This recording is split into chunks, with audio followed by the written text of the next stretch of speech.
Yeah, let's take Josh from Georgia, who says he has thoughts about the validity of the Gospels. Josh, thank you for your call. What do you want to talk about? Hey, how's it going? I've enjoyed the ACA experience for almost 23 years. This is the first time I've ever called in. And Wow. I'm actually also the Dark Wolfie Games guy that's been contributing. But Hey. just wanted to give you all some inside look. And just real quick, if I can rapid fire on the last caller. You know, there's not enough water that has ever existed on the planet for there to be a global flood in the past 250,000 years. Nobody's ever existed over 120 that we've provided any evidence for. And three, any good plans or any good prophecy will have date and time. There are no good plans that leave questions as to what your action should be. But anyway, we could continue to the validity of the Gospels if we wish. Yeah, please do. Well, so let's talk about it. Of course, the New Testament being obviously in Greek, and within the Greek Gospels, obviously, I know one of my other favorite hosts, Jay Mike, likes to talk about a failed apostle or a failed apocalyptic preacher. I believe there are three because you got the early times, Jesus talking about, blessed are the humble meek. And then you got hippie Jesus who went and met with everybody, who allowed the harlot to wash his feet. And then you also have the final apocalyptic Jesus. And the only reason why I say that is because the obvious root originally is Yeshua. In Yeshua, we have found a number of tombs in Israel in what used to be the Sinai Peninsula, where we found over 91 tombs of Yeshua, which is Jehovah or Yeshua or Joshua, past the Greek patronage. So it's sort of interesting to me that the Gospels mainly speak from people we can't confirm, and that we can't really. There's no external evidence that a lot of those apostles or people who spoke in those Gospels even existed. We have no exacting evidence of those different stories. Any of the 500 witnesses, they didn't appear, those types of things. So to me, it's always been sort of a grain of salt when we're talking about the Gospels. It's more of a book says a thing, so let's plan our entire lives around a book says a thing. Does that sound like evidence? No, it doesn't. What do you think about in my opening statement to the show, I was talking about the number of Christians who I've come across who will argue that the gospel accounts are historical sources. Did you accept them as historical source material, even though what's contained in them is not demonstrated? Or would you object even to that, and why? Well, we have to look towards any external evidence or corroborating evidence that is an antithesis to it. So the one idea is that we actually can confirm, if you want to travel outside of the Bible, that a supposed Jesus existed. We don't know which one or where, but in the Quran, it also talks about it. And even, if he was so great other than just within the regional texts, there would be external texts because his word would have traveled far and wide, correct? So that's where there's no true corroborating evidence, because then you would have to trust another book says a thing, and we can't even guarantee that, the Quran was exactly put together in the finest form. And we look towards the Romans, for all their legal context, what they would keep are wax tablets for their notes for all of the different court proceedings. We can't find any of that, because if it were for the supposed Jesus, the following Caesars or emperors would have kept those documents. They would have been praised. They would have been the single most important thing if this Jesus existed 50 to 100 years after his death. And then, we look towards the story of the crucifixion. It's not exactly a super uncommon thing to be crucified. I mean, there's 2,000 Jews who were also crucified near the same time, historically, that we could see in the same time frame. Hundreds of thousands of people were executed in that. And if he was so dangerous to the Romans, he would not have just been crucified. He would have been drawn and quartered as well, because that was their favorite for apostates to the current reign. So we have none of this other evidence that would have been historically correlative. So that would be my sort of question is, what external sources can we derive other than stories of people hundreds of years past his death saying some great guy existed? Maybe Jesus, I don't know. Well, I'm going to switch gears from the previous call very thing and do something that we've done on this show for, and kind of steel man the Christian historicity position, because I am willing to grant the historicity of the Bible in all the mundane facts, because it doesn't make much difference to me. And maybe there was a guy called Jesus.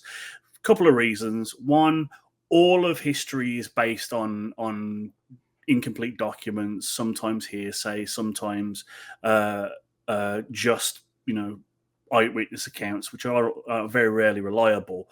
So more or less a degree. And I do agree that there's very little in the way of outside sources. I mean, people point to Josephus and stuff like that. But anyway, but even to Steelman, we'll give that.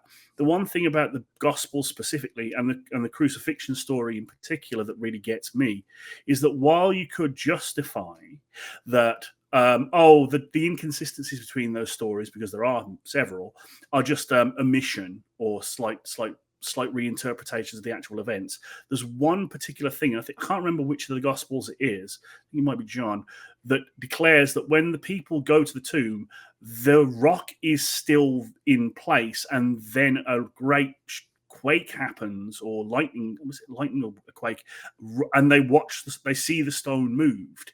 Whereas in the other three, the stone has already been moved, and that's a straight up contradiction. That's not can be explained by omission, but no, was the stone there or not? So even when I'm steel manning, I still can't get over that. As much as I love British steel, I will say that the other problems to that story is who exactly showed up. Was it Mary? Was it both Marys? Was it Mary and Saul? Was it there's a bunch of contradicting stories, obviously, throughout the Gospels. However, I can imagine a Christian saying, yeah, well, they didn't mention that everyone was there. They were just talking about the most important people. When the Lord of the Rings talks about Frodo when he's walking with the Fellowship, they don't always list out that everyone's there. It's just kind of implied.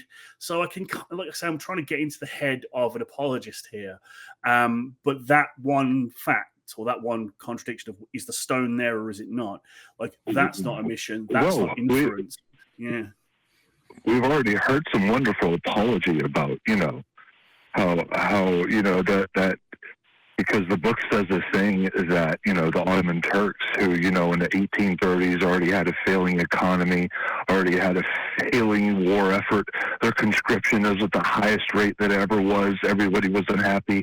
We already heard those arguments of how somehow somebody would get it right that entire government would fail. But let's, poking holes in the story of that. I mean, if we're looking at the book as a whole, and these prophecies don't have a specific date nor time, what uses it as a guide plan would be my question.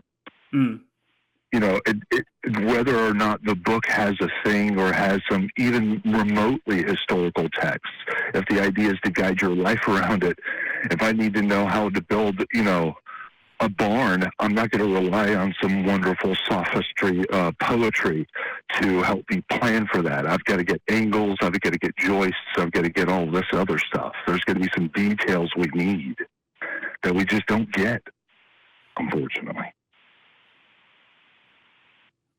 Fair. Yep. What say you, Richard? I think the thing is, we've got this. I come from the angle, especially with the Gospels, that we have this.